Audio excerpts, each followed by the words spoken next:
welcome to Pure Hustle Podcast. I'm Mike. And this is Orlando, and we are on episode 63, Hustle Sessions, number 2. Yeah, number 2, and we've got an incredible guest today. Let me just say, I've met a lot of people, and there's a lot of times you see people on the internet, and you always wonder, are they really that nice? That's Are true. they really That's that true. awesome? But I got to meet our guest today when we were at eBay Open, and let me just say, she is genuinely one of the most awesome, super humble, very genuine people that I've ever met. So we're super excited to introduce our guest today, Ashley, the Hustle at Home mom. Ashley, how's it going? Hey, guys. Oh my gosh, you're way too nice. Yeah, I was lucky enough to split an Uber with you, Mike, on the way to the airport early. Was it 3:45 a.m. or something crazy? Yeah, we left early. No, you guys are awesome. You're both just as nice as can be. So yeah, it was so fun to meet you guys and hang out for sure.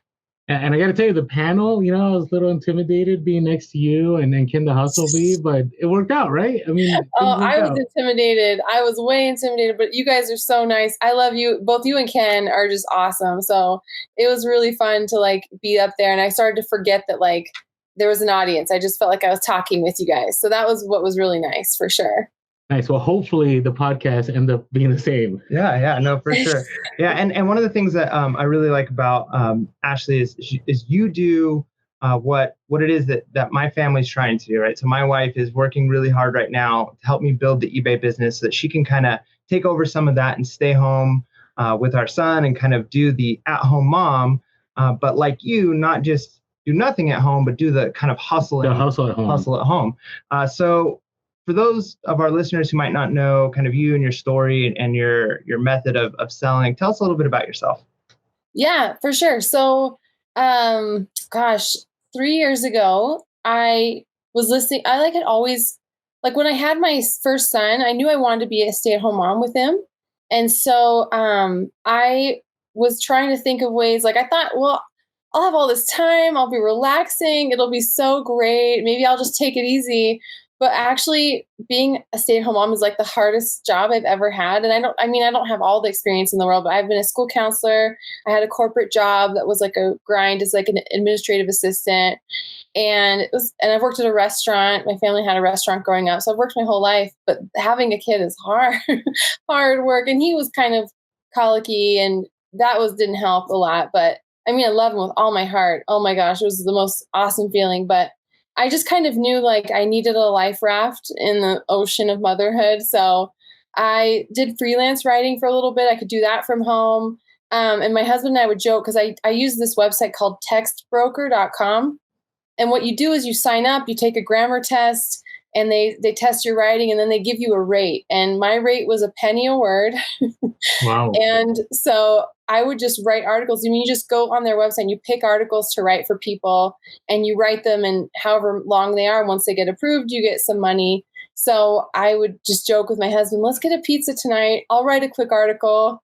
And then, a half hour later or $15 later, we could get a pizza. We weren't that broke, but, so I did that for a while. I got picked up by a client and started doing freelance writing for them and kind of branched off of that. So I'd always had in my mind, how can I keep that part of my brain alive that has studied and worked and strive to grow? And because I just felt I was kind of dying a little bit inside. I loved my son, but it's the routine. You guys know, you both have kids.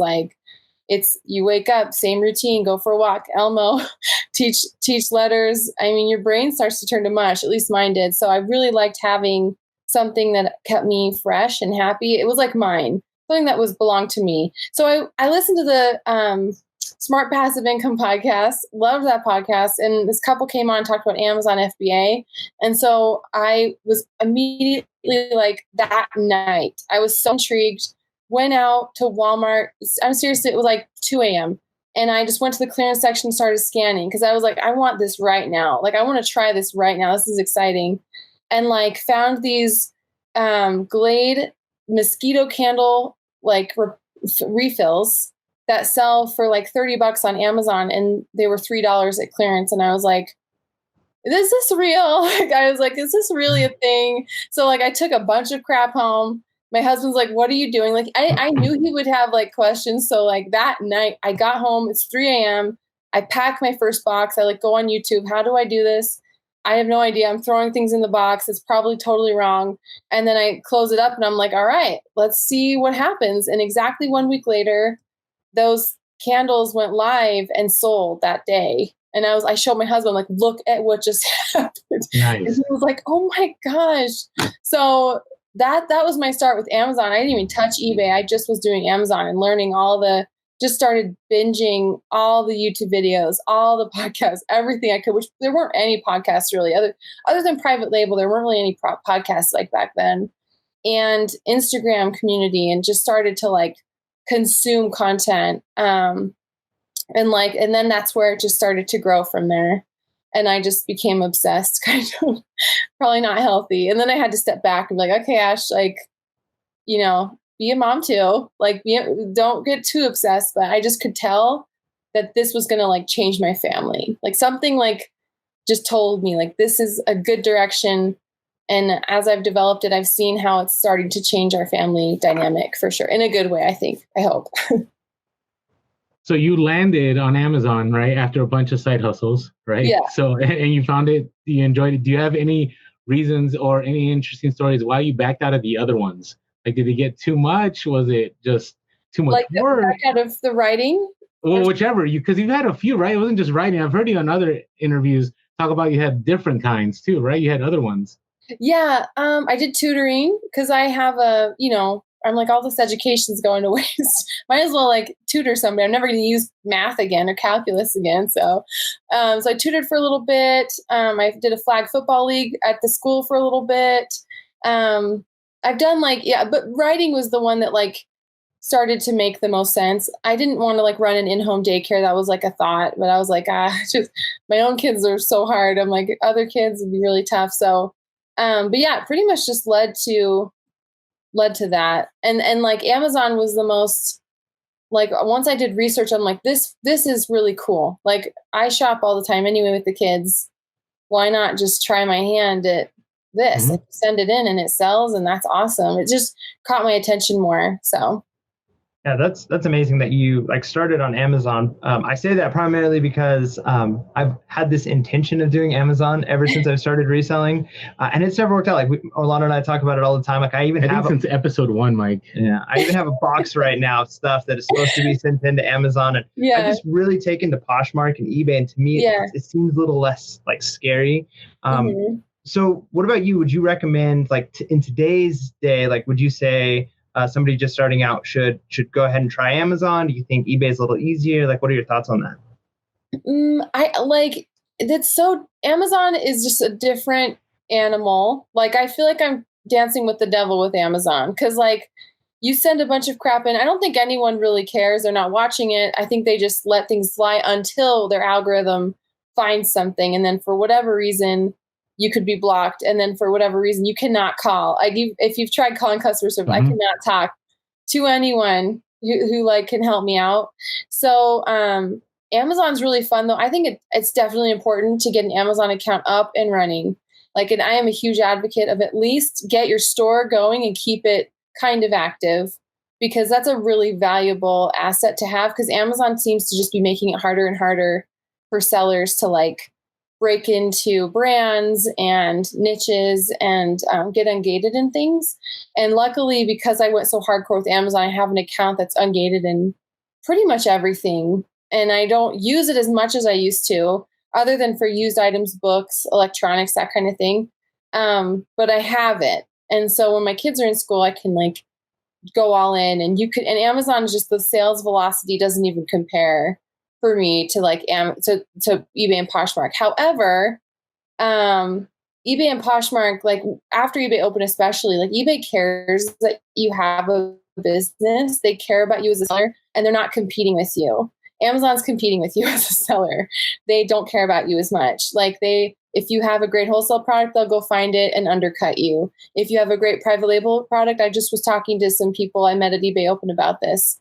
They will go find the manufacturer, slap their own label on it, and sell it themselves. Like, Amazon competes with its sellers, so you kind of have to like sell there, but also be under the radar, but like also play nice, and it's kind of a game. But definitely eBay is a great, I mean, eBay, you can sell anything. So I think that's where it's maybe easier to people, or less, like there's less friction. You can just literally sign up, throw things on there, anything. You could do anything. This roll of tape, like literally anything you want, get almost within reason, but like most everything, and then start selling on eBay and get it shipped out and everything else. I guess I didn't really answer the question very well.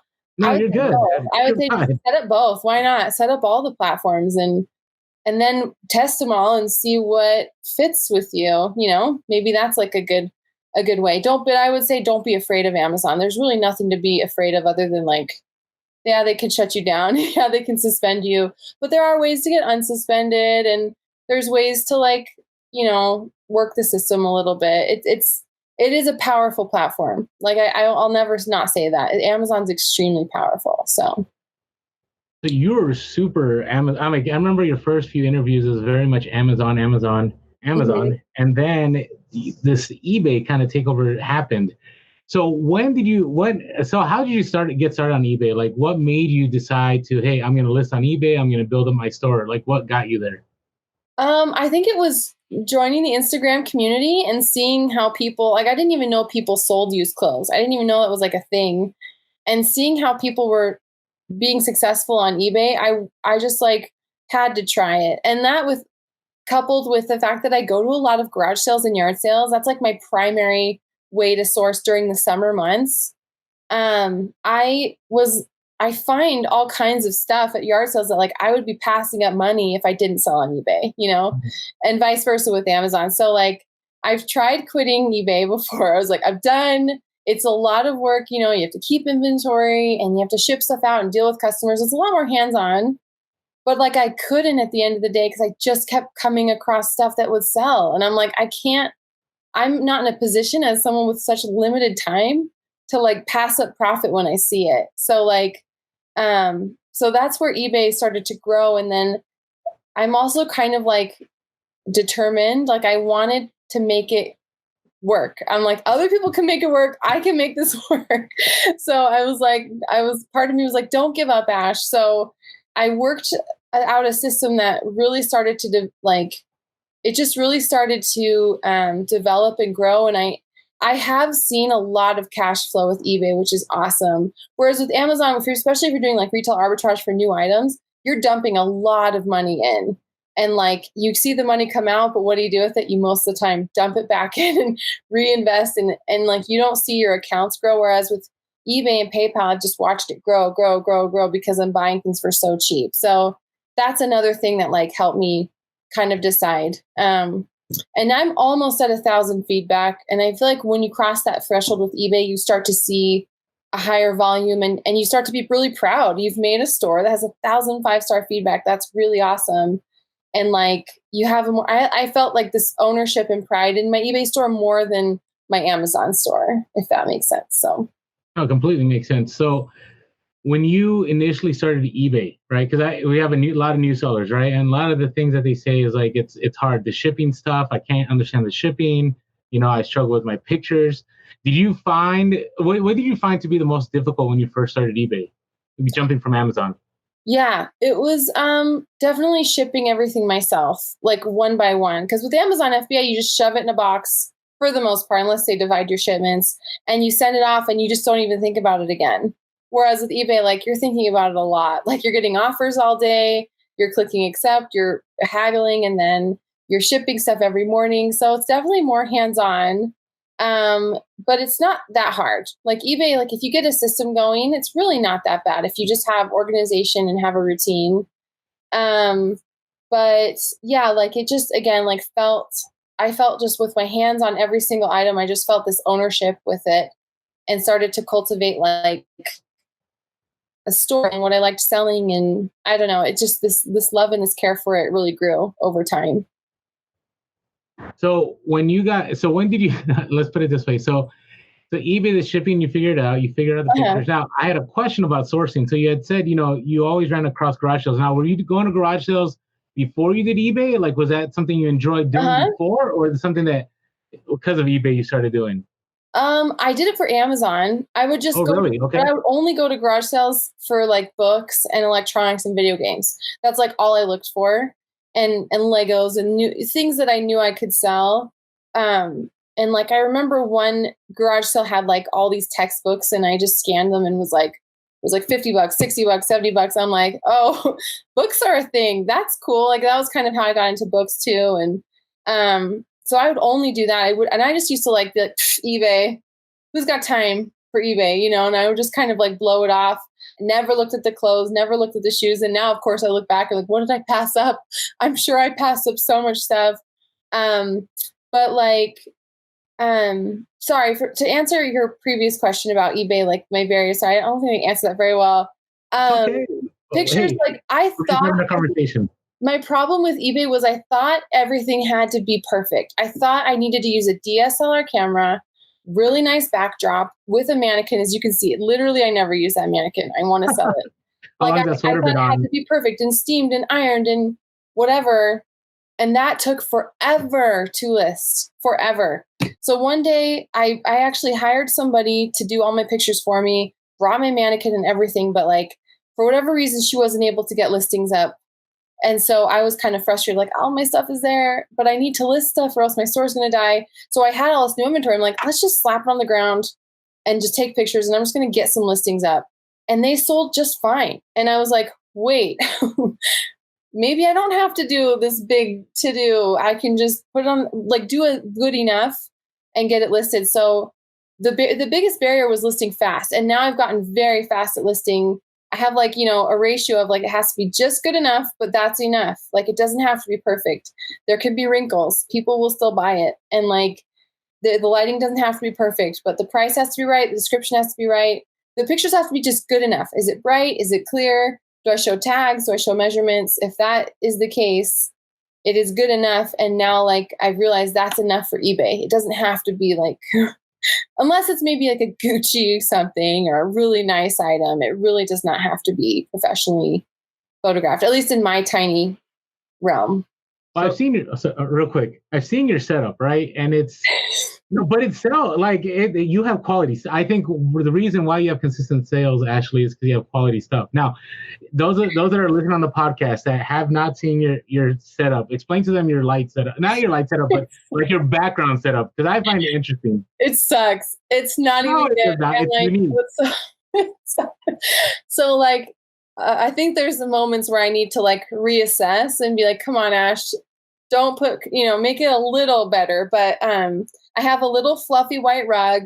I have a hardwood floor.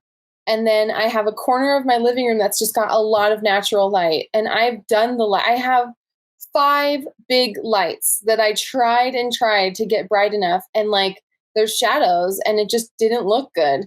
And so I just discovered in the corner of my living room with tons of natural light, the pictures turn out so crisp and so clear. And I'm like, yeah, and I can use my phone. Like the DSLR, like I'm trying to upload it to my computer and they're all sideways and I'm just like so mad, So I have a little rug. I have a little flower. I put the clothes down and smooth it out as best I can, but I'm trying to go quickly. And now I even source things that I know can list fast. Like if it's a fussy jumpsuit dress thing, and if it's not going to pull in a certain amount of money, I just won't even bother with it. I love blouses, sweaters, pants, simple things. So shoes are great for that reason. But yeah, that's literally it. It's nothing fancy. So I would say to anyone who's scared to start because they think they need like a mannequin, a fancy camera, a fancy backdrop, you do not need any of that. There's people who take pictures right in the parking lot of thrift stores there, and they sell. It does. I mean, as long as it's really clear, good light, natural light, I think is just honestly going to always be better than studio light. Great natural light, a clear, crisp picture, you're good. I really think that's the case. Yeah.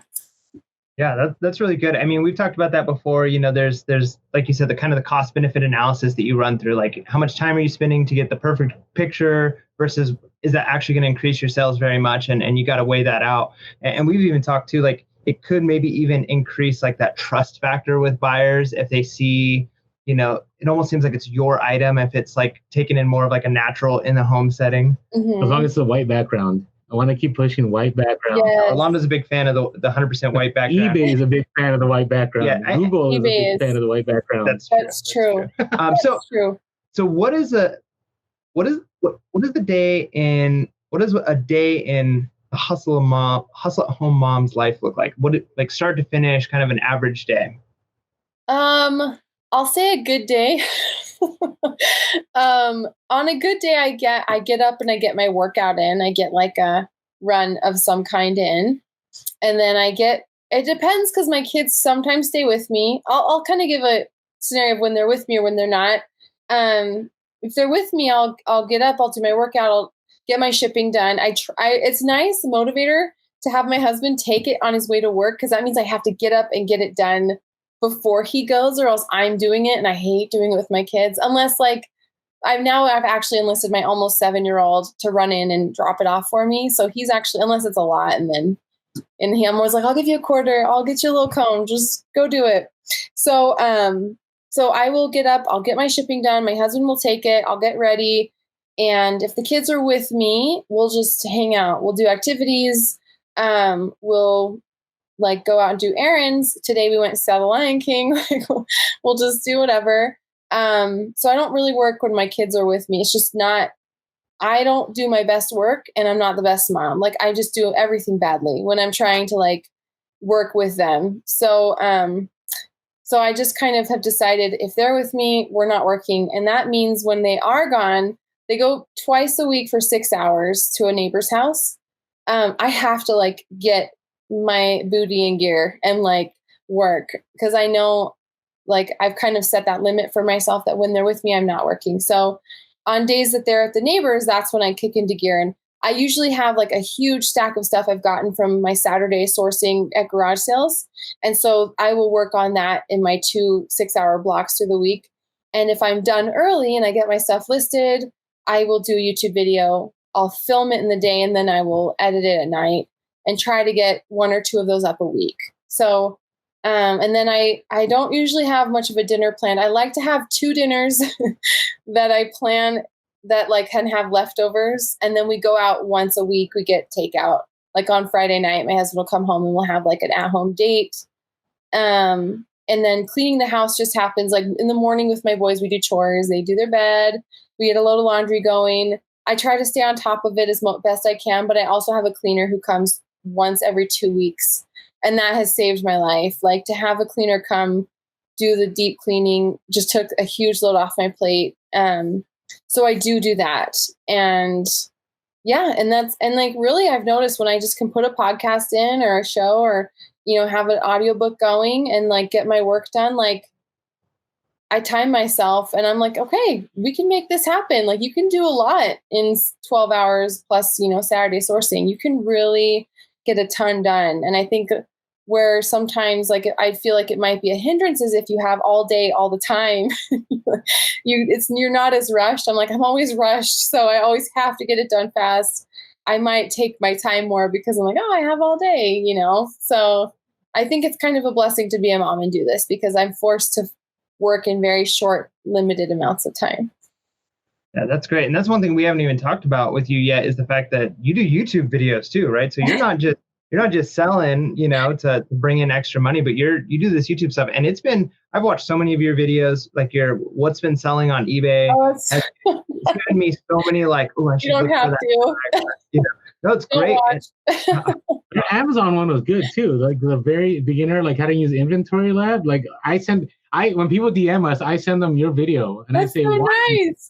So there you go. Just thought I'd tell you that. But that's so nice. Oh my gosh. Tell people how to find you on YouTube and where to find you on Instagram because we haven't touched that yet. So yeah, it's just Hustle at Home Mom on both. So Hustle at Home Mom, one word on Instagram, and then Hustle at Home Mom on YouTube. And yeah, you'll find me. And I have videos, on Amazon and eBay and what sells. And I try to do a couple of vlogs, but I'm not very good at that. So we're figuring it out as we go. But YouTube has been really fun, a really fun way to like share what I do and hopefully help, or at least just document what I'm doing, for down the road for sure.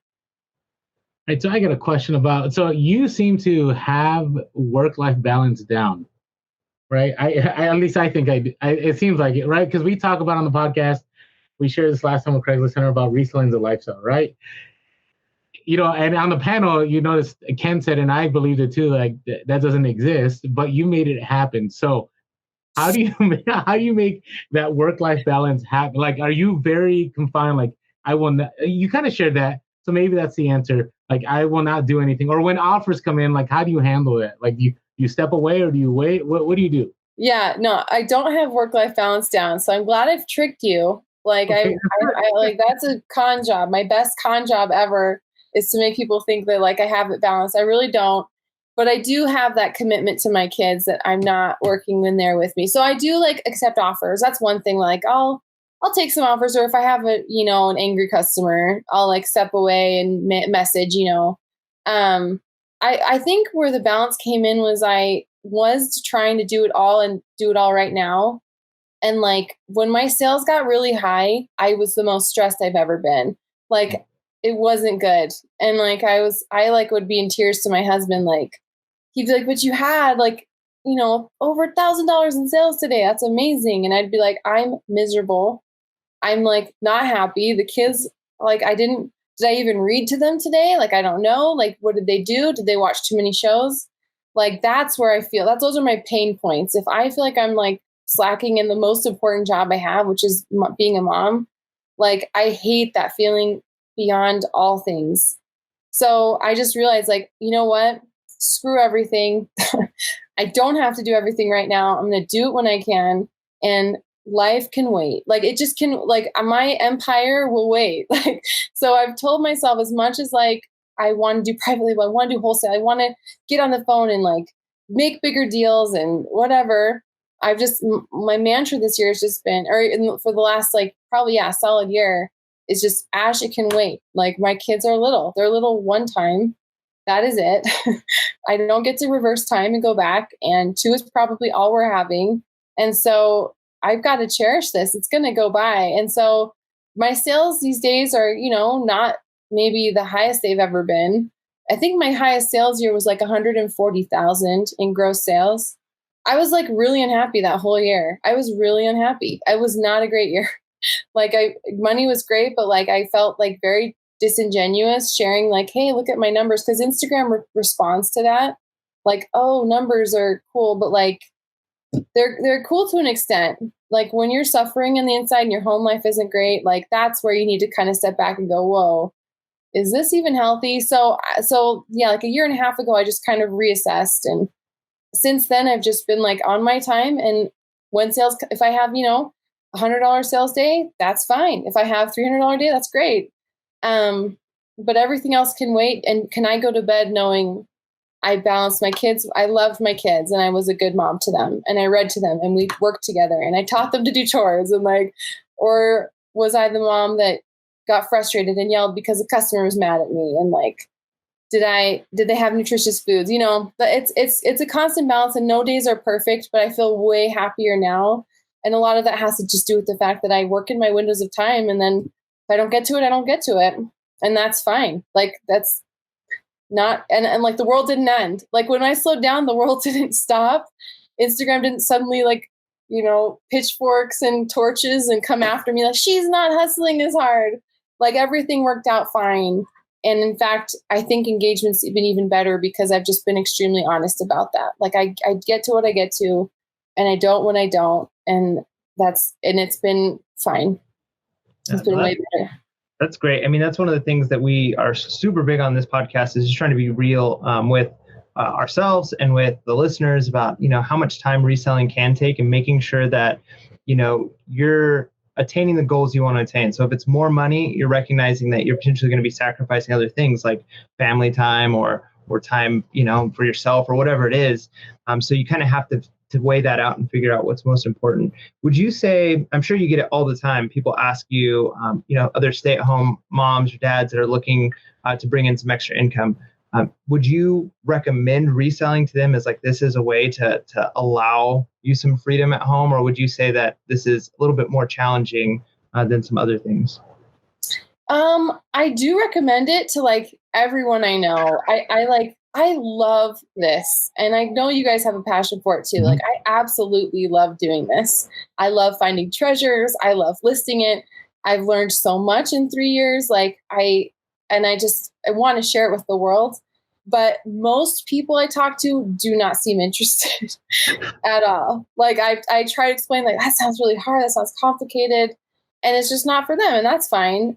So I do acknowledge that like it takes a special personality maybe, or maybe like I talked to my husband about it. I'm like, why don't they care more? This is awesome. This is amazing. And he's like, well, you have to, he's really sweet. And he's like, you have a knack for it. Like you like it. It's in your wheelhouse, which like I lack in many other things. So I'm glad I'm at least kind of good at one thing, but like, I feel like most people, it just seems complicated and overwhelming. And they're like, well, I'll just do data entry, or they try to, like, I have not yet come across anyone who's got the same like drive and wants to do it the same way I do. So I would definitely recommend it, but yeah, it's hard work and it takes time to learn, but gosh, like the results, the payoff is amazing. I am on my own schedule, on my own time, making like really way more than I did full time when I worked full time at a school, and it's all in my own time. But yeah, like Gary V always says, you know, you have to eat crap for 2 years. Like you have to like suffer for a while, but then the payoff starts happening. So I would probably warn people that like you're going to be grinding for a while and it's not going to feel like you're going anywhere, but you are. Just be patient. And then like suddenly like things will start to multiply and your accounts will start to grow and it'll start to make more sense. So. No, that's great. I really appreciate you being real about stuff, because again, it's one of those things where, you know, especially when you're new, you're expecting like, hey, I listed 10 items and where are my sales, right? So the fact that saying it's going to take a little bit, I think that's good. Yeah. Now, I want to go back a little bit to garage sales, because I truly believe, and maybe I'm wrong about you, I think your favorite thing to do is garage sales, or maybe I'm off, you can correct me. But my question, two things. Number one, I wanted to point out that I think it's awfully strange, and I hope that's okay to say, that you source garage sales for Amazon, right? Because most people, like, you see all we call them like, you know, the FBA gurus, whatever. You never see them at garage sales looking for Amazon stuff. And I get it, because if you want to scale, like, you got to, you know, drop a lot of money on Amazon if you want to take it to that $1 million level, whatever it is. But number one, I think that's awesome that you mentioned that, because that's how I got started with garage sales, with not Amazon, but it's because of garage sales that I got into Amazon. I found textbooks like you, use electronics and so on. Now, going to garage sales. So do you find that garage sales are your favorite way to source, and why? Yes. And they're my favorite because you get the best stuff. I'm not like, I'm not going through someone's leftovers. Like at thrift stores, you're kind of going through what other people have picked over, unless you're getting it fresh from the cart. Garage sales are like the fresh cart, but like everywhere. So I always stress though, like, and I don't just wake up and just say, hey, where am I going today? I have a list and a map and a plan and phone numbers and contacts that I have started to do throughout the week to like map my schedule. And then I go to certain ones that I know in certain areas, and a lot are annual. And since this is my 4th summer doing this, I go to these annual ones that I know are really good every year. And they're just my favorite because I just find like the ratio of finding things I feel like at a thrift store is maybe 1 in 100. I don't know. Maybe that's not accurate. But at garage sales, I feel like it's higher. Like it's a lot higher. There's a lot more good stuff, especially if you've researched ahead and show up early or like on time or have contacted the people. Like you'll find really good stuff in one stop. So like the day that I don't know if you guys saw on Instagram, I posted like all these Tory Burch back. I think you have multiple times that you posted on Instagram, but yes, I do remember the Tory Burch. I know. So sorry, like it's hard. Yeah. It's great. One grain of sand in a million, right? But like I had like this amazing garage sale day where I think like I can, you know, I always added up with my husband. I think it was like a $3,000 day. And I only sourced that in 1 hour, 2 sales that I knew were really good. And I had strategized with, you know, one of the owners, and then the other one I hadn't yet, but like that was it. And like, that's what you can do. I can source that much in just one to 1.5 hours of sales. And early in the morning, I come home and then I can't do that at a thrift store. I don't find what I find at thrift stores the same way. You can find amazing stuff, but just it's not the same as with yard sales. And the plethora too, the variety, the Garmin, those Garmin GPSs, the handheld hiking ones, I can find that.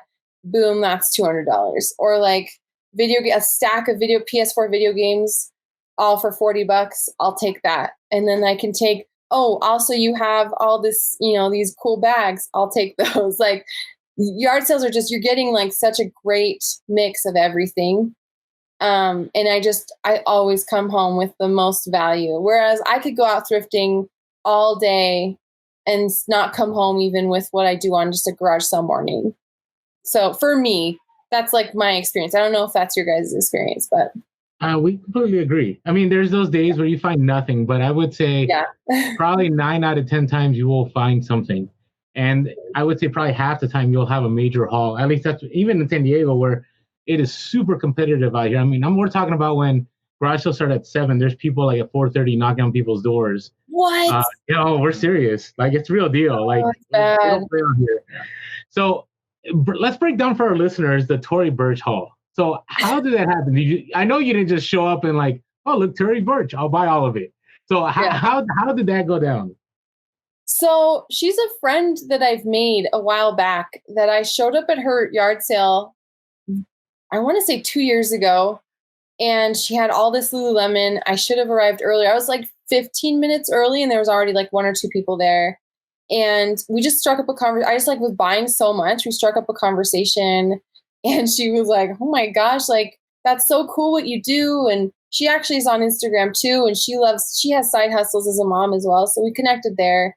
And like, so I bought so much stuff that every year, like we exchanged phone numbers. And so she like will message me, hey, I have all this stuff. Do you want it? I do have to pay up a little bit. Like she's not giving it to me for whatever. Like I pay a reasonable price because I want us all to win and I don't want her to feel ripped off and I want to keep that connection going.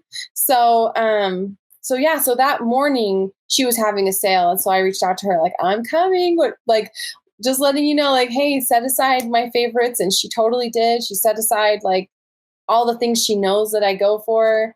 And then, so I was able to scoop that up because the other awesome garage sale was starting right at the same time. So I showed up at hers at 6:30 and then I got all my stuff quickly and paid. And then I headed over to the second one, which I hadn't reached out to her ahead of time, but she was an eBay store that was closing.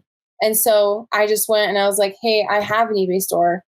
I will take all these things, but she was pricing really high. So I was like, I would love to buy a ton if we can kind of work out a deal where like it's worth it on all ends. And she was totally willing to do that. So I just stacked up everything and like got great deals on everything all around and came home and was like, all right, a good day. Like it just, nothing beats that feeling of like, wow, what a great morning. Everyone else was sleeping and I just got up and made, a couple grand. Like that's just like an awesome feeling for me. So yeah, that's a super great feeling. What is your, like, I'm interested with you talking about those stories. What's your negotiation tactics? Like, how do you do that? So for the most part, like if it's just $1 or $2 per shirt, I'm not going to be like, come down 50 cents. Like I just kind of don't really do that as much. Not knocking anyone who does. Like all power to you, but like I'm not a great haggler. So like but I feel like when it is like if they're pricing $10 for jeans or something, and I know they're great jeans, I'll be like, hey, I'm buying a bunch. Do you think you could come down a little bit in price for me? I want to buy a lot of your stuff. And this has happened before where a woman priced like a lot of Eileen Fisher and all these fancy, like she had Diane von Furstenberg and mostly like Eileen Fisher high-end brands, but she was charging like $50 per item. And I had driven all the way out there and no one else was there. Like it was a graveyard. And so I was just like, hey, look, like I'm here and I'm a buyer and I have cash. I want to buy your stuff. We just kind of have to work on price and then I'll take a lot of this off your hands. And when you approach it like that and not like a mean way, not like it's easy to get upset and be like, they're charging what? But like, if you're just kind of coming at them like, hey, you want cash, I have it. We all want to win here. How can I help you do that? Like, let me take this off your hands. And sometimes they're not willing with certain items. I'll be like, okay, I totally get it. Here's my number. If later you want to sell it to me, think about it, but for now, like, that's totally fine. I'll get what I can.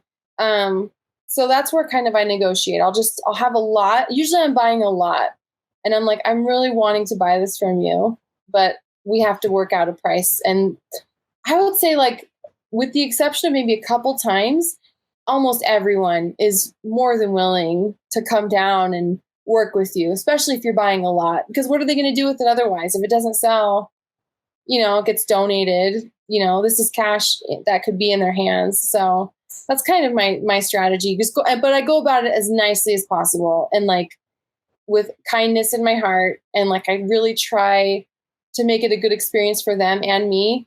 And not in part because they might find out who I am later, even if they don't ask me there.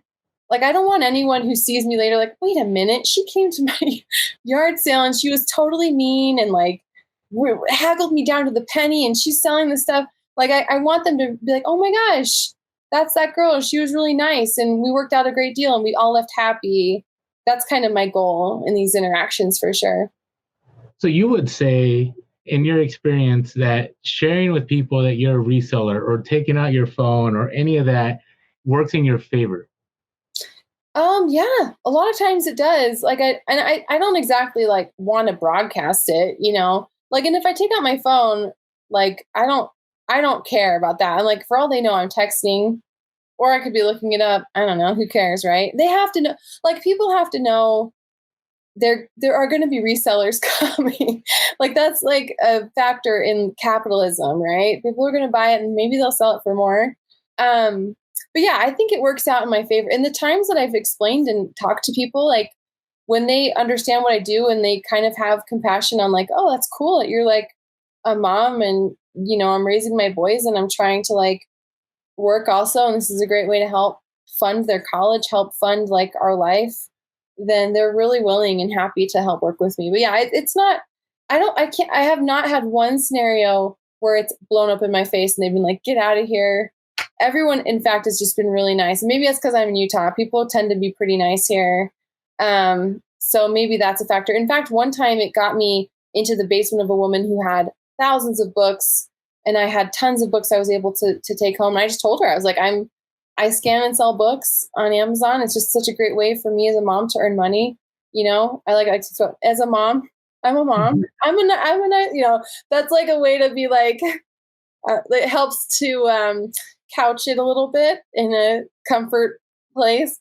So yeah, and that helped me a lot. Whereas she kind of turned away someone else who wanted to buy her books, but she let me because I kind of told her my story.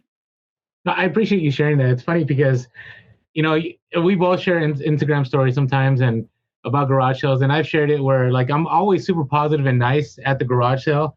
And some people have DM'd me and said, you need to tell them that thing's destroyed. Like they need to bring their price down or you need to tell them it's trash. And I'm like, no, like that's only going to offend people and they're not going to want to work with you.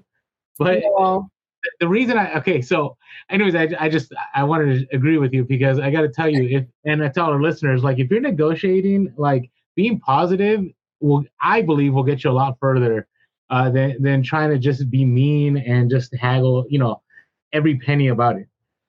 Now, I had a question for you, Ashley, because we have a lot of new listeners that are listening, and I know some of your story because, you've been on YouTube for a little bit. But do you still have car parts in your garage? Tell us why you have car parts. Yes. So I think we're coming up on 2 years in November that I decided impulsively to just buy out someone's car part liquidation. They had liquidated, it was all over their house in 2 hours away from me. And they were like, this is $50,000 worth of car parts. I'll sell it for $4,000. I just need it out of my house. My wife is upset. So I reached out to him and I looked at he sent me a manifest, which was, really important to me. And I actually sent it to someone who sells car parts and like got their opinion. I was go blindly like, okay, like I wanted someone who knew their way around car parts. And sure enough, this guy was like, hey, this is a gold mine. I think you should totally do it. And so I was like, after his opinion, then one other opinion, I was like, all right, let's go for it. And so I took a trailer and a truck up from my husband's cousin, took them up with my own cousin. He helped me load the parts. And 3 trips later, my garage was completely packed with car parts. And my husband was like, what did we just do? What is happening? My life is over. My garage is over. And I was like, no, trust me. So yeah, after we got it organized, the overwhelming part was all of it there and like going, what do I even begin with? So step 1 was organizing and getting all the same parts lined up and inventoried with stickers showing me where they were. And then step 2 was just getting them listed. I photographed one piece, but I would get them out, photograph them in my garage. And then once I got them all listed, the work was done. Like they're there. And I cross-posted to Amazon as well. I got ungated in Amazon car parts and I just let them fly. And no, they don't move as fast as you'd want, but 1 or 2 a day over the course of a year, it's a lot for like averaging $75 to $100 a part. And I only paid $6 a part. That adds up. And so I'll still get sales. And I'm like, I always just told myself like, Ash, you just worked a part-time job today. Slap a label on, send it to the post office, you're done. Like that's the equivalent of if I had tutored someone for a few hours, or like if I had worked at, somewhere else for $10 an hour, like at like one huge overwhelming week of work. And that's all I did. And then it's been tens of thousands of dollars later that they have just slowly been selling for me. So I probably need to go back and like maybe relist a few. It's been a couple years, so I might want to relist a few, lower the price, make sure that like my Amazon listings look fresh and good and the price is good there. But they have been awesome sellers. Like I said, 1 or 2 a day. Summers are pick up a little bit more. And I'm glad I did it. Would I do it again? I don't know. It was overwhelming. It loaded up our entire garage, but it was a really fun experiment. It made me a lot of money and I learned a ton from it. So now there's room in the garage? Like, are you down to like put cars in there and stuff? We can park the cars. We have a really deep garage, so that helped too. In fact, my husband, we have these huge hood shields, like bug shields for trucks that like we cannot ship. They're too big. They're light. They're like 8 pounds, but they're huge. And so we've been selling those locally, and every few days we'll have 1 or 2 sell, which is really nice. But yeah, those are on our racks above our cars. And so we'll pull those down and get those, delivered. My husband's been really good about helping with that. But yeah, slowly but surely we're chipping away at them and they've been great money.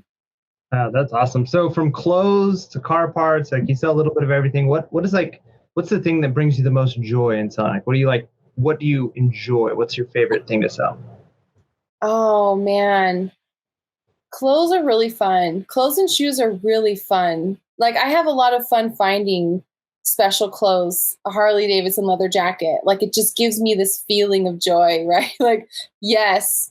But I love books are my favorite thing to sell on Amazon by far. Like books, like when my kids start going to school, I'm going to hardcore source books more. I still source them, but like not as hardcore because they are easy to ship, easy to list, no negative feedback ever, like hardly ever. Like people get their book, they don't care. It's a textbook. It can have wear. If it gets returned, it's put right back in Amazon's warehouse. I don't even think about it.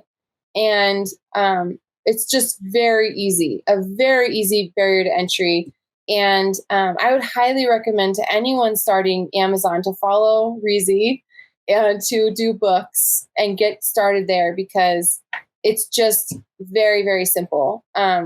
So yeah, books are great and clothing are, that's why like really, I mean, I don't, other than like Q4 for Amazon, right? Where it's just like free money, like books and clothing are probably my 2 most passionate areas for both platforms.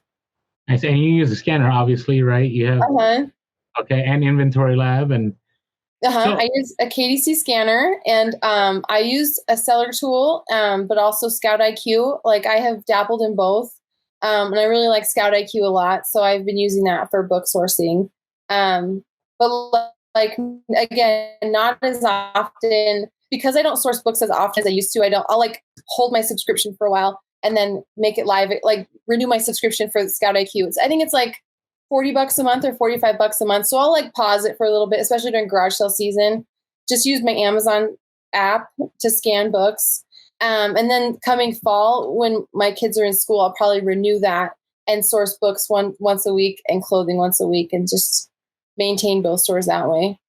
Nice. Awesome. And so without giving away like your sourcing secrets, how do you typically go to like just garage sales? Are you going to thrift stores for books? Do you do like libraries? What are the way you pick up books? Yeah, library sales are awesome, and there's not a ton around us. There's one that happens every 3 months at our big main library downtown, and then there's a college book sale that happens at the local university. So, but thrift stores are really the only place. Thrift stores and garage sales when I see books, but not a lot of garage sales. Like I have 10,000 books. Estate sales are great. Estate sales, I'm scrolling through pictures and I see lots of bookshelves, I'll be like, ooh, I'll hit that one up. But yeah, that's all you need to do. And there is a lot of competition for books. Like if you do books, just be ready that there's a lot of other scanners, but don't be intimidated, because a lot of times they're just hired by someone. They don't care. They're not going to care as much as you do. They're not going to like look up ISBN numbers. So like, that's one thing that like, I would want to press upon people. Like if they feel scared, don't be intimidated. Everyone has a niche. Everyone misses things.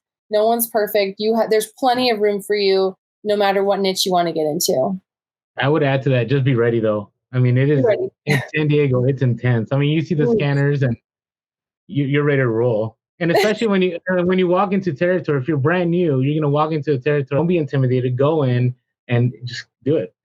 It's doable. And even like if they've been doing it for years, that actually might be kind of a detriment to them, because they're used to a certain way of doing it and they're not as open to like new ideas, new strategies with books. So consider yourself like, even if you're new, like you actually have an advantage because they've been doing it the same way forever with probably, big, bulky, what is that thing? I always see it. Like it's not connected to their phone. It's just like a big, bulky one. Anyway, you've seen them, and they're usually like older men, and like I'll show up at a library sale and I feel like they're like, who is she? What is she doing? But then like I'm throwing elbows in there. I'm like, out of my way. I'm I'm not that savage, but yeah, I'll be like, I'm here. You have your place, and just fill yourself with confidence. Like there's plenty for me. They're like, if let's say they just get the, low hanging fruit, fine. I'm going to go through every single book and find every single piece of profit I can.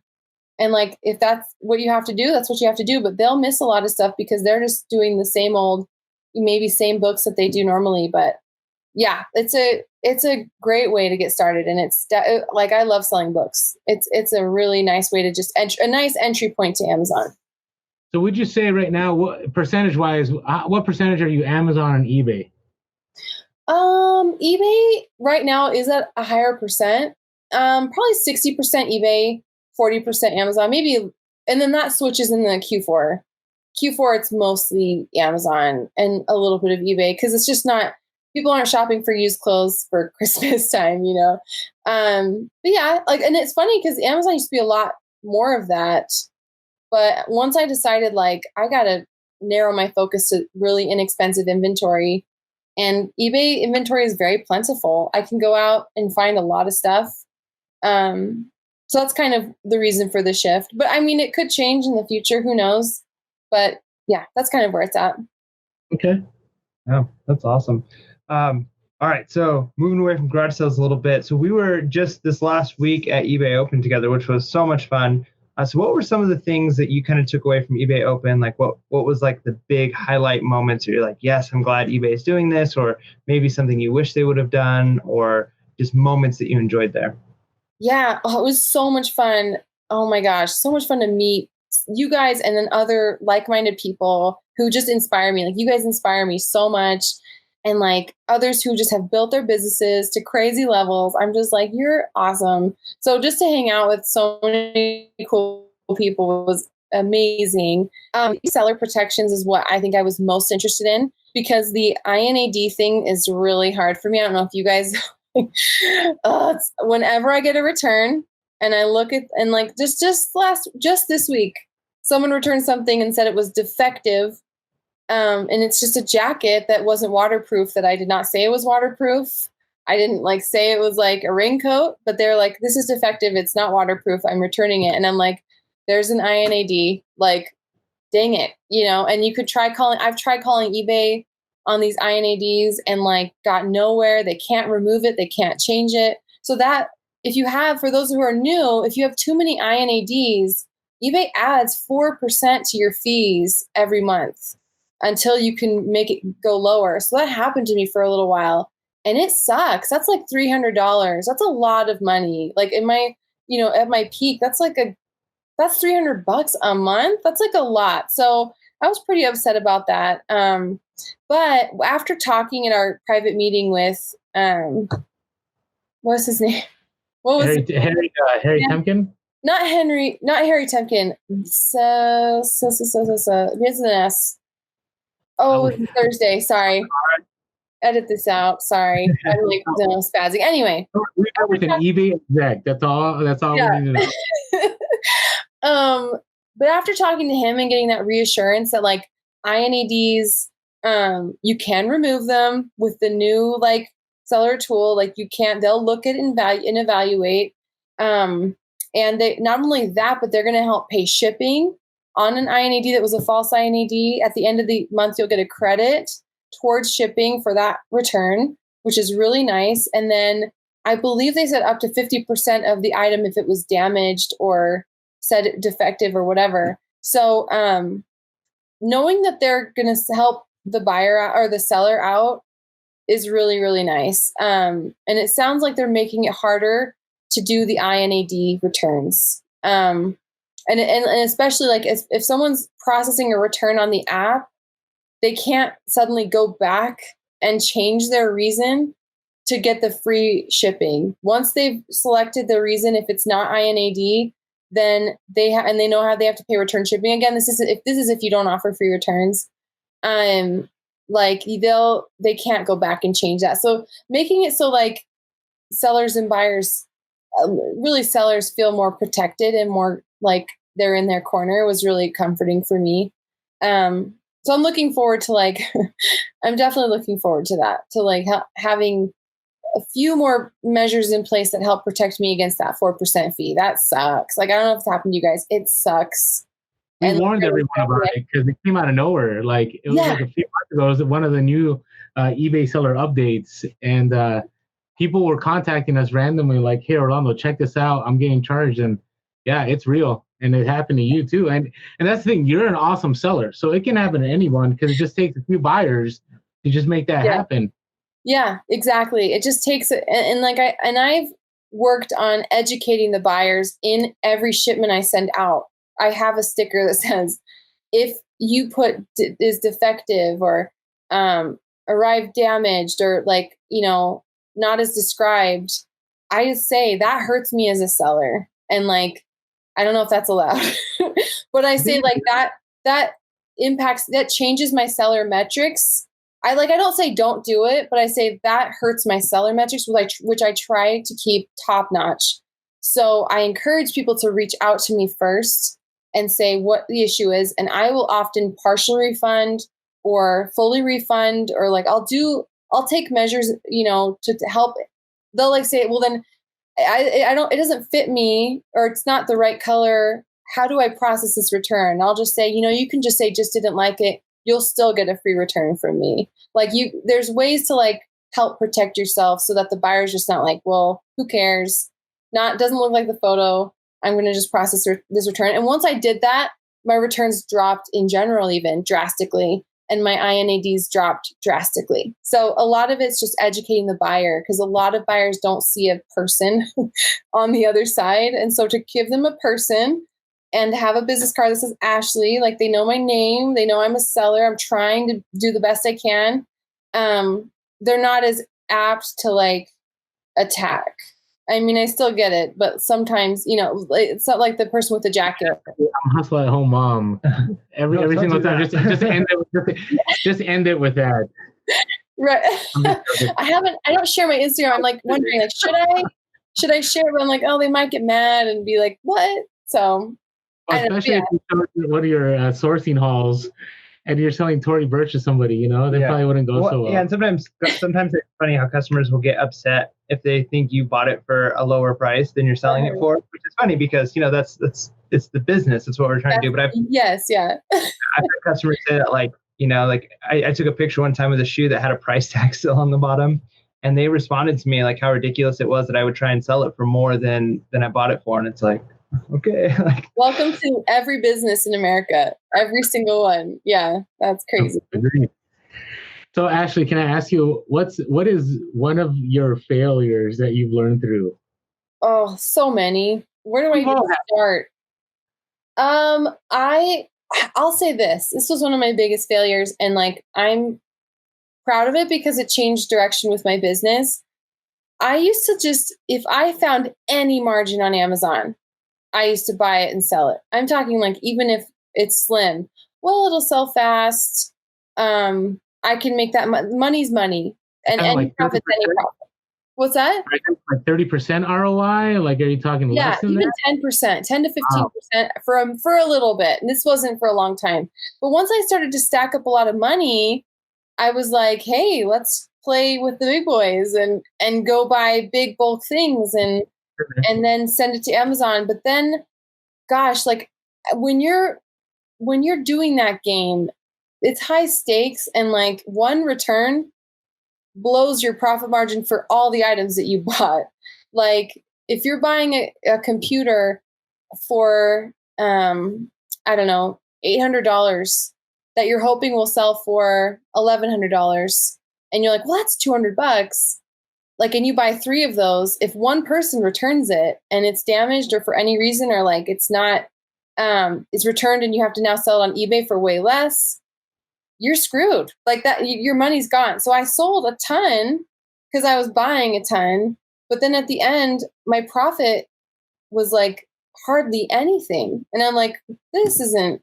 And at the same time, I was hiring a virtual assistant to help find deals for me. Like I was just throwing money out, like going, oh, this is what the top players in the game do. And this is what I should be doing because I should level up. But like the money just wasn't there unless you're playing with, I'm talking like hundreds of thousands of dollars or at least tens of thousands of dollars a week spending that those kind of margins just don't make sense for someone like me.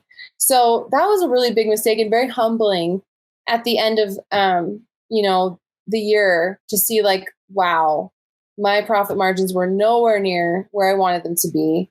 And like, I thought I was thinking I'm leveling up.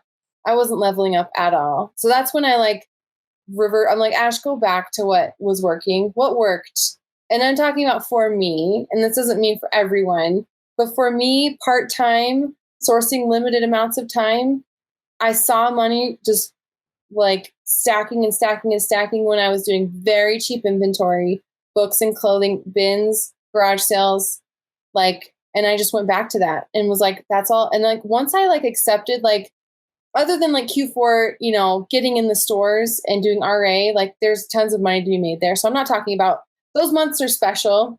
But still, you got to be careful because, that market can tank the same way, right? I mean, can tank instantly. And like, then you are screwed. Like you have nothing. What can you do? You have all this money tied up.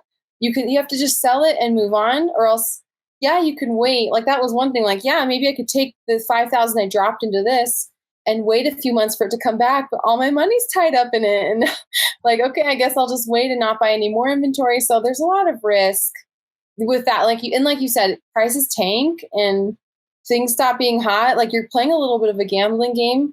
So once I went back and just started doing like what I felt best about, like the money started to come back and like I felt way more at peace. And that's where just my money grew and grew. And like I've been able to pay for our basement, our kitchen, and other things like without even sweating because I've just been spending this and making this. Like that's where when you have really fat profit margins, you have tons of room for returns and lost items and just the ability of things that happen. So that's one mistake. I could do many more mistakes if you want me to elaborate.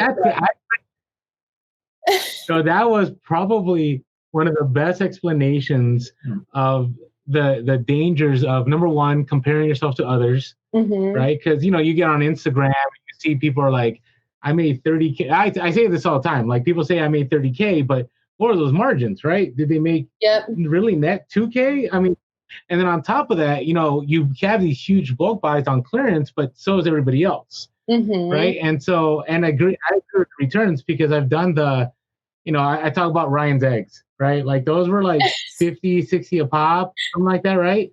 And unless you sold them fast, or you did merchant fulfilled, you were maybe at one point in time only making $5 or $10, and it never recovered, right? So you had to be. I don't know if you picked those up this past Q4, but you had to be careful. I didn't, but yeah, I have fingerlings still here. They're still in the office from that, because I was like, here we go, and it just. They never recovered, and then Amazon restricted me, and then they're worth nothing on eBay. And I was like, cool. Like, I just dropped $200 on those.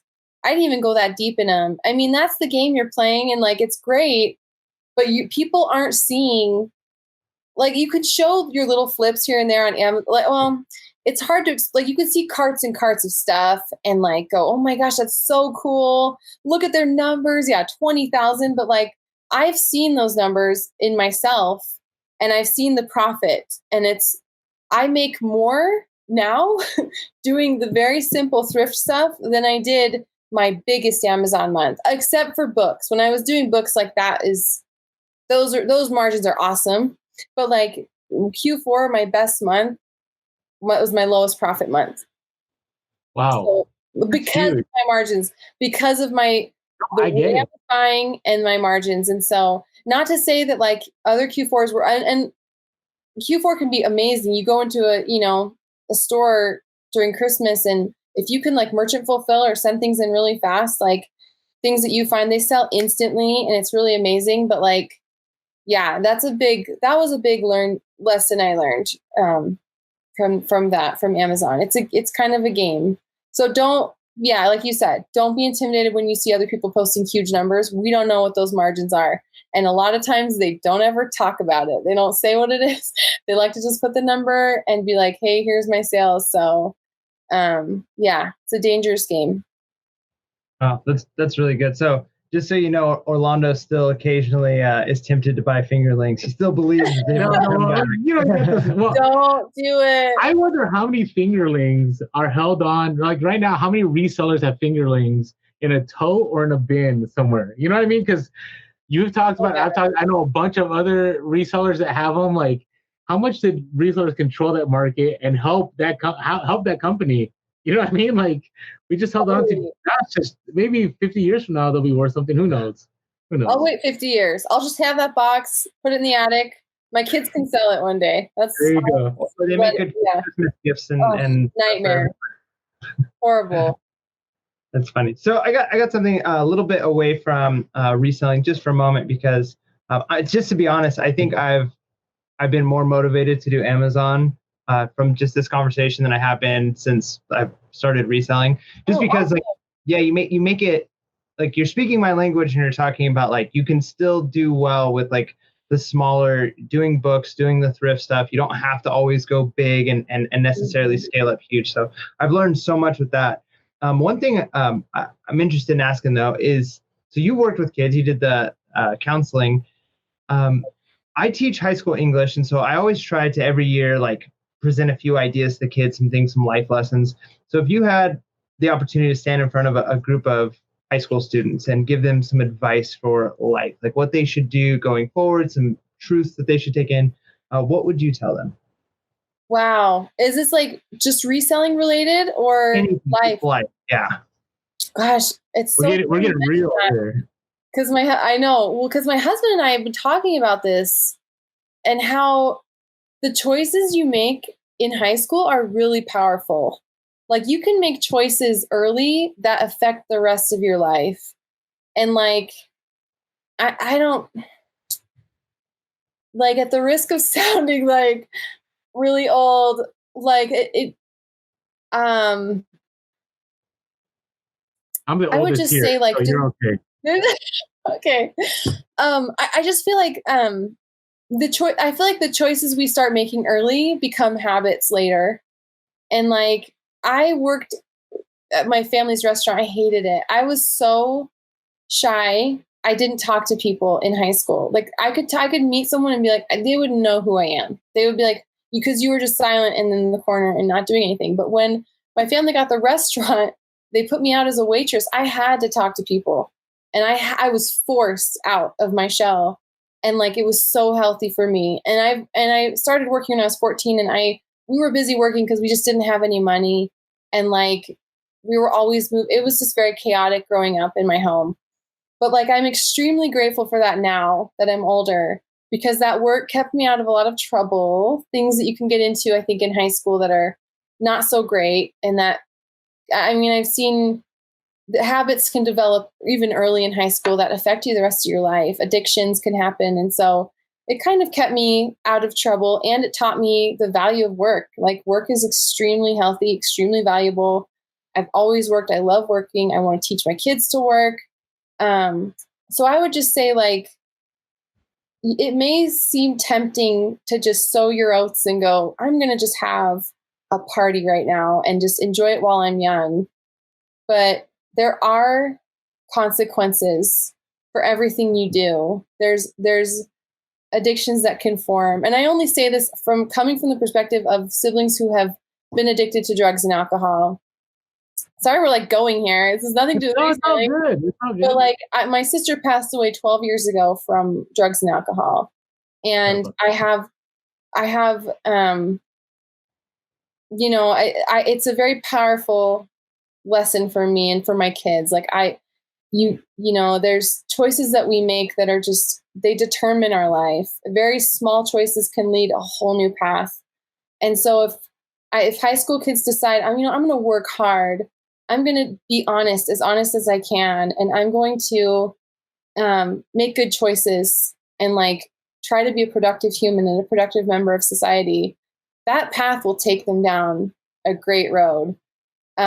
Whereas it's easy to just take a path of least resistance and just go, oh, who cares? This doesn't matter. Things do matter. Grades matter. Like, and these are things I would talk to students about, you know, with their grades, when their grades would just start to fall and they would stop caring, and they were just following the pattern of their family.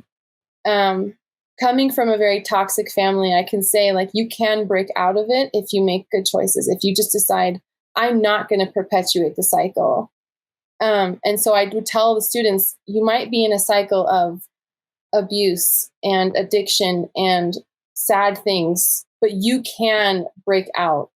If you make the right choices now, they will follow you the rest of your life. And like, the only reason I'm here is because I started to make choices that were different from my family. And I said, I'm going to be different. I want a different path. I don't want this. So that's like what I would tell high school students. And then again, with the workforce in college, probably like the more relevant question that I just decided to go on a tangent about. I think it's the same thing applies, actually, even in your 20s, even in your 30s. I'm 40 now, but I will tell you, there's decisions I made in my early 30s that, you know, they stick with me. You know, we make a good call, we make a bad call, that they'll be there. Mm-hmm. Absolutely. Yeah. Like, and of course it's never too late, right? Like, I would hate to say like, it's too late for me even to make different choices. I make mistakes all the time, but like, when you're young, I feel like you're just so much more malleable to like choices and change. It's hard when you're in your 30s to change. It's hard for me. I'm stuck in my habits. Like, find a 60-year-old and tell them to change a habit. Is it happening? Like, it's hard when they're that old. Like, when you have just entrenched that habit for so long, like, it's really tough. So when you're young and you can make some good choices, imagine how that good choice will entrench and be a part of you by the time you're 30, you know? So yeah. And just that, I see a lot of people disparaging education in the reselling community. So sometimes, like, there's no point, don't waste your money, right? And coming from someone who has a master's degree, I value my education so much because it's something no one can ever take away from me. No one can ever take that knowledge away, the experience.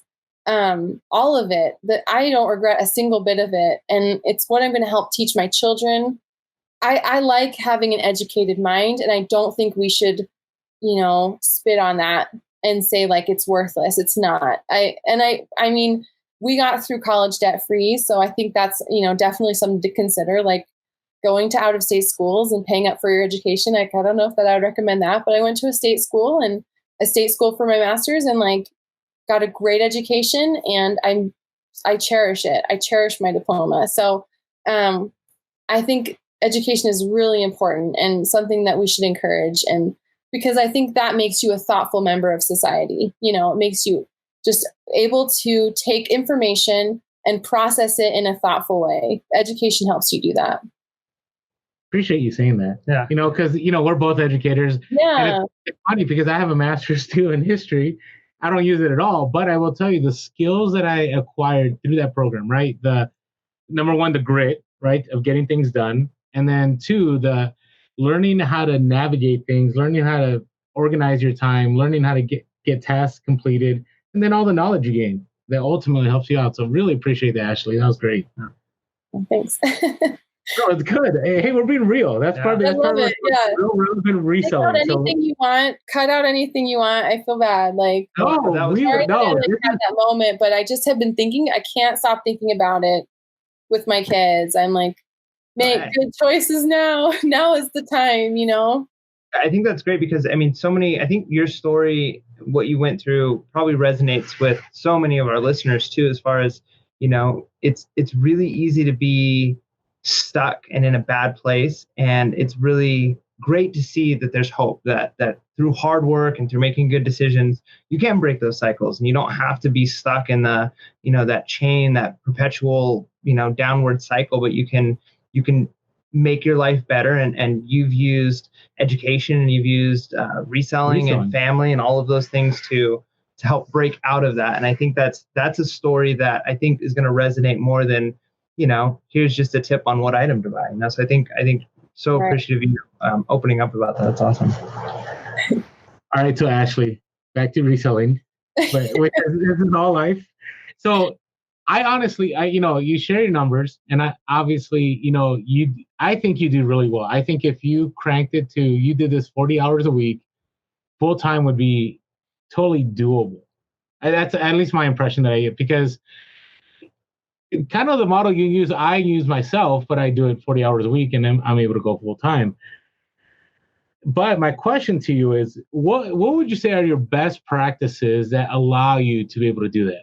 Right? Because obviously you have systems down that have allowed you, I take a look at your inventory system, I take a look at your sourcing system. What are 2 or 3 best practices you would say have really helped you along? Okay. One is for sure just figuring out how to list as fast as you can. Like you just time yourself until you have honed it to a science where it makes sense, it's fast, it's efficient, it's good enough. Take pictures as fast as you can. Like give yourself a time limit. And if it's only 10 in an hour, work towards 15, work towards 20, because you can do it. And one thing that was inspiring to me was seeing other people do it really fast. I'm like, well, if they can do it fast, I can do it fast. So that's definitely powerful. Try to hone your skills so you're going as quickly as possible and being as efficient as possible. Have a spreadsheet where you are tracking your numbers. If you don't, you do not know what you're making. Like it's just so powerful to see actual numbers of actual profit that you are bringing home. And then you know what to tax yourself on, number one. But number two, like that's a very motivating thing. You can look back and be like, wait, I only profited like $1,000 this month, just for an example, but I worked so hard, but my sales were this. Well, what did you spend? And, did you spend a ton on inventory, or did you do a lot of auctions and you made $1 or $2 per item, So that's extremely powerful. Knowledge is power with your numbers. Like if you know your profit and you know your margins and you have that data, that is super powerful, because then you can just say, okay, well, I worked X amount of hours. I made X amount of profit. That's X amount of dollars per hour. Like you can start to like add up and go, whoa, that's really cool. If I did this more, if I added in a few more hours, I could make this. It just starts to give you a really nice picture. And then number 3 is just don't be afraid to branch out into many different niches. And like I heard you guys talk with Craigslist Hunter, and he talked about that. Like, if you learn 10 good niches, you're good. Like, you are set because you have a really wide knowledge base. So I'm always trying to expand into new things, because the more I learn, the more I can go to one place, pick out everything that's profitable, and go home and have a bunch of money. Whereas when I was only sourcing Amazon at like yard sales, I didn't come home with as much money because I was only looking for like video games and books. Like, that's pretty much it. If I didn't see it, I'd be like, well, off to the next. And my husband will go out and do yard sales with me a couple times in the summer. And because he only knows like one or two niches, the same video games and books, he comes home with like a book and a video game. And I have a carload of shoes and electronics and GPSs and clothes. And I mean, everything under adult diapers, like everything under the sun, you know? And like, that's where just you have tons of power. And I just see I sometimes see people limiting themselves to one platform or one type of thing. And I'm just like, my heart breaks for them, because I'm like, you are missing out on so much money. Like, you're narrowing yourself down to one demographic, and that's just hurting you. It's hurting your business. So branch out, learn as many things as you can. And that is so much more powerful than staying in your tiny little lane. I don't know. I mean, at the same time though, do what you love and do what you know. I don't want to, like, if you hate selling, you know, HIV test kits, don't sell them, like, just because they're a good deal. Or if you hate selling like VCRs and video games, and it just, then that maybe not isn't for you. But at least try and see, you know, cast a really wide net. That's what I'd say. That's a lot. I always feel guilty with your number 2 with the spreadsheets.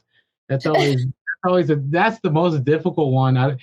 I will say one tip though that I've learned is that I will now go through my Instagram stories, and then that's how I'll start noting garage sales. Oh no. No, wait. I mean, worst comes to worst, if I ever get audited, I'd say, hey, check out my Instagram account. You know what I'm saying? Like, there you go. So it's fully documented. Documentation. So. No, but so what I do is I have a whole spreadsheet, and as I'm shipping every day, this is the only time I really touch it. When I'm shipping, I have one half of my screen be my shipping and one half be my spreadsheet, and I'll just type in, you know, Tory Burch sandals, $55, cost of goods. I mean, it automatically populates all the areas. And if anyone wants a free one, Not Your Dad's CPA, Mark, my friend on Instagram, just go follow him. Go to his Facebook page. He has one free to download, where you can just download this. And so every day, every morning, it's totally caught up, because I have all of my profit calculated after shipping and fees and everything else. And it's really nice. And it's done. And then I have so I'll put in my item, put in shipping, put in the fees are automatically calculated, and it shows me a profit. So, you know, it doesn't have to be complicated. If you do a little bit a day, it's really not hard. But yeah, it's only when like it's the end of the year and you're like, what did I sell? I have no idea. Like, and I have been there and it sucks. So I think this year I'm just like, never again. So yeah, that's something I would recommend for sure. It's not as intimidating as it seems. All right. So we're going to wrap up the interview here. So any last, I mean, we've shared a ton and you've been really real with us and we really appreciate that. Any last minute things you want to share with our listeners? I know I'm putting you on the spot right now. No, I mean, find your happy place. Find the time happy place. Like, because I will say there is a point at which making a certain amount of money is nice, but not worth it for me. And again, though, I feel bad because I'm coming from the perspective, I have a husband who makes a full-time income and I'm earning an income as well. So I don't have the pressure of providing on my plate. So I kind of like, maybe that isn't relevant to everyone. I guess to other stay-at-home moms maybe who are doing this, or stay-at-home parents who are not the full-time breadwinner, there is a balance, and your kids are only little one time. So like, I was told this many times, and I kept going, "Oh, it's fine, it's fine, it's fine." But like, here I am now saying it. Like, there is a balance at which you can find happiness, and to just really strive to find it, and don't get so caught up like I did in the hustle and bustle of everything and chasing the numbers that you miss the important moments with your kids. And you record memories, and you go places, and you see movies, and you go to experience those things, because it goes fast. So I guess that's what I would share. If anyone's insane like me and obsessed like me, like, it's okay to tone it down. It's okay to put your store in vacation mode. It's okay to have moments where you're just like, I just need to regroup. That's totally okay. And then at the same time, don't let anyone tell you that just because you're part-time, you can't do this or you can do this. You totally can. You can go fast. You can be efficient. You can absolutely kill it.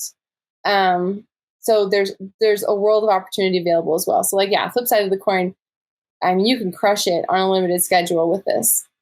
Awesome. Yeah, that's amazing. Thank you so much. So Ashley, thank you so much for joining us for Hustle Session part 2 or number 2. And we'll find you on YouTube, right? Hustle at Home Mom on Instagram.